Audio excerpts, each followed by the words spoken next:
అదే RTV app వార్తల్ని క్షణాల్లో చదివే అవకాశం ఉంటుంది. ఒక న్యూస్ పేపర్, ఒక టెలివిజన్ ఛానల్ మీ చేతుల్లో ఎప్పుడూ ఉంటాయి. అందరికీ నమస్కారం అండి. మొదటిగా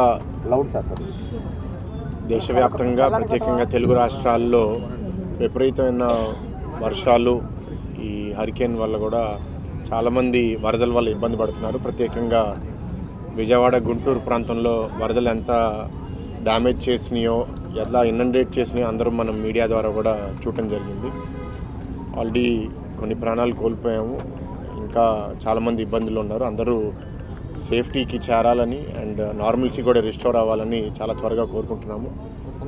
మొదటి నుంచి ఎలాగైతే ఇక్కడ విశాఖపట్నంలో హుడూడ్ సైక్లోన్ వచ్చినప్పుడు చంద్రబాబు నాయుడు గారు అప్పుడు ముఖ్యమంత్రిగా ఇక్కడ 9 రోజులు ఉండి సిటీ మళ్ళీ కాల్మ నిలబడేటట్టు పనిచేశారు. ఇప్పుడు అదేవిధంగా ఇంకా స్పీడ్గా నిన్న కూడా మీరు చూశారు, రాత్రి 2 గంటలు 3 గంటల దాకా కూడా అన్ని ఏరియాస్ని రివ్యూ చేసుకుని ప్రతి ప్రాంతానికి ఆ విజయవాడ, గుంటూరులో ఒక్కొక్క ఆఫీసర్ని ఇన్ఛార్జ్గా పెట్టి మన మంత్రులు కూడా అక్కడ పర్యటిస్తూ రిలీఫ్ అందజేస్తున్నారు.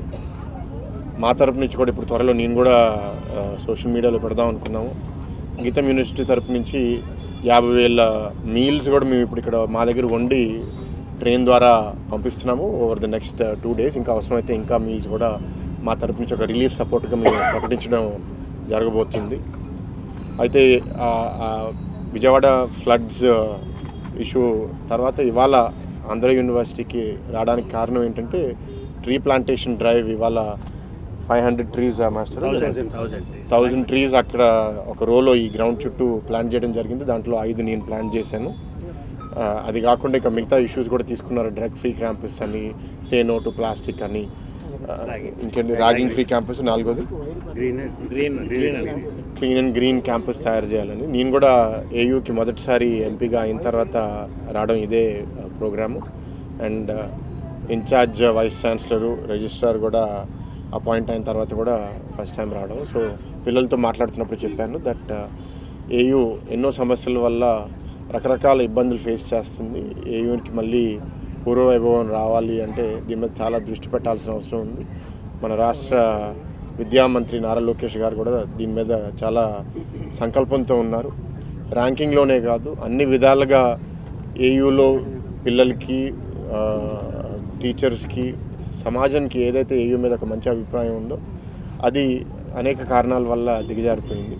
దాన్ని తిరిగి తీసుకుని రావాలంటే అది అంత ఈజీగా చేయగలిగింది కాదు, కానీ చాలా కష్టపడాలి. నా వంతు కృషి ఏం చేయాలో తప్పకుండా చేస్తాము. ఇక్కడ administration, academic leadership, teaching, students అందరూ సక్రమంగా ఒక యూనివర్సిటీలో ఏం జరగాలి అవి సక్రమంగా జరిగేటట్టు చేసే విధానంగా నా ప్రోత్సాహం, సపోర్ట్ కూడా ఎప్పటికీ ఉంటుంది. చిన్న చిన్న ఇష్యూస్తో ఇవాళ రిజాల్వ్ చేస్తాము. కొన్ని సీరియస్ ఇష్యూస్ రిజాల్వ్ చేయడానికి కొంత టైం పట్టచ్చు, బట్ తప్పకుండా గవర్నమెంట్ దానికి కమిటెడ్గా ఉంది. అసలు నేను ఒక విద్యావేత్తగా గీతం యూనివర్సిటీ ప్రెసిడెంట్గా ఉన్నప్పుడు అసలు రాజకీయం అసలు మా యూనివర్సిటీలో మేము అసలు ఎంటర్ అవునేమో. కానీ దురదృష్టం ఏంటంటే గత 5 సంవత్సరాలు ఏయూఏ ఒక పొలిటికల్ ఆఫీస్ లాగా నడిచిందనేది చాలా బాధాకరము. అనేక కారణాలు, కొందరు వ్యక్తులు కూడా. సో ఆ పొలిటికల్ ఇంటర్ఫియరెన్స్ అనేది పబ్లిక్ యూనివర్సిటీస్లో ఎప్పుడు ప్రైవేట్ యూనివర్సిటీస్ కన్నా ఎక్కువ ఉంటాయి, కానీ కుదిరినంత వరకు దాన్ని మినిమైజ్ చేయడము, న్యాయం కూడా జరిగే విధంగా పనిచేయాలని అనుకుంటున్నాను. ఇంకోటి, రూమర్స్ కూడా ఇది విశ్లేషించడానికి ఏయూ అనే టాపిక్ అందరికీ చాలా ఇంట్రెస్ట్ అనుకుంటా. ఎందుకంటే ఏ చిన్న విషయం జరిగినా సరే దాని మీద ఏదో ఒక అభిప్రాయం వాట్సాప్లో సర్క్యులేట్ చేయడం. సో ఎవరేం తొందరపడక్కర్లేదు. ఏయూలో ఉండాల్సిన వాళ్ళు మంచి టీచింగ్ చేయాలి, మంచి రీసెర్చ్ చేయాలి, వాళ్ళ పని, వాళ్ళ బాధ్యత ఏదైతే ఉందో అది పూర్తి చేయాలి. పిల్లలు ఇక్కడ స్వేచ్ఛగా చదవగలగాలి, ఫ్రెండ్షిప్స్ చేసుకోవాలి. ఇల్లీగల్ యాక్టివిటీస్లో వాళ్ళు పార్టిసిపేట్ చేయకూడదు. వాళ్ళు ఏదైనా డ్రగ్స్ కూడా ఇక్కడ ఏదైనా పాస్ అయితే అది కూడా కన్జ్యూమ్ చేయకూడదు. దాని మీద కూడా ఇవాళ మాట్లాడడం జరిగింది. ఇవన్నీ చేయాలి అంటే ఫస్ట్ మన చుట్టూ ఉన్న సమాజమే సరిగ్గా లేనప్పుడు ఆ సమాజంలో ఉన్న సమస్యలు కూడా యూనివర్సిటీ లోపలికి వస్తాయి.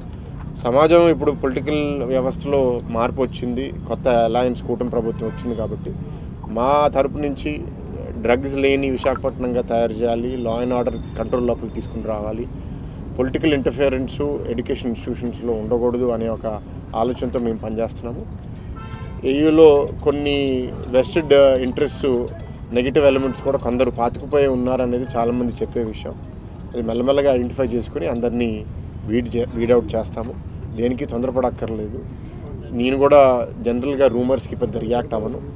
అండ్ నెగిటివ్ ప్రచారానికి పాజిటివ్ ప్రచారానికి కూడా పెద్ద రియాక్ట్ అయ్యే మనస్తత్వం నాది కాదు.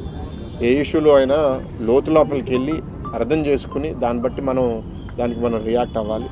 ఇవాళ ఏ అవగాహన వచ్చినా సరే అది విద్యామంత్రికి కూడా చేర్చుతాము. ఆయన కూడా అక్కడ ఉన్న అధికారులందరితో ఒక సమీక్ష పెట్టుకుని ఏం చేయాలనేది ఆలోచిస్తున్నారు. తప్పకుండా ఆయన నాయకత్వంలో, లోకేష్ గారి నాయకత్వంలో ఆంధ్ర యూనివర్సిటీ ఒకటే కాదు, రాష్ట్ర వ్యాప్తంగా ఉన్న స్టేట్ యూనివర్సిటీస్ అన్నీ మనం మళ్ళీ ఒక మంచి పీరియడ్ లోపలికి తీసుకొస్తామని బలంగా నమ్ముతున్నాము.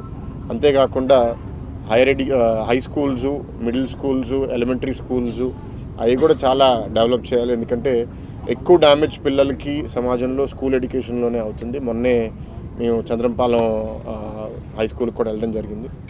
అక్కడ చూసింది ఏంటంటే పిల్లలు చాలా బాగున్నారు, ఉత్సాహంగా ఉన్నారు, కానీ వాళ్ళ English reading ability, understanding ability చాలా లిమిటెడ్గా ఉంది.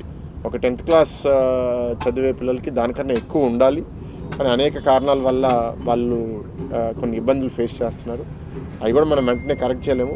దురదృష్టం ఏంటంటే గత ప్రభుత్వం విద్య ఏదో ఒక స్విచ్ లాగా అనుకున్నారు, స్విచ్ ఆన్ చేస్తే ఆన్ అయిపోతుంది, ఆఫ్ అయితే ఆఫ్ అయిపోతుంది అని. విద్య అట్లాంటిది కాదు. విద్య ఒక చెట్టు పెంచడం లాగా, ఒక మొక్క నాటితే దానికి బాగా చూసుకుని నీరు పోసి ఎవరు దాన్ని హాని చేయకుండా చూస్తే అది ఒక మహావృక్షం లాగా అవుతుంది. కానీ అది మొక్కలాగే ఉన్నప్పుడు దాన్ని ఎవరో తొక్కేస్తే అది చనిపోతుంది. సో విద్యని జాగ్రత్తగా కాపాడుకుందాం. తెలుగు వాళ్ళు ప్రపంచవ్యాప్తంగా మంచి పేరు, మంచి సంపాదన కూడా పొందారు.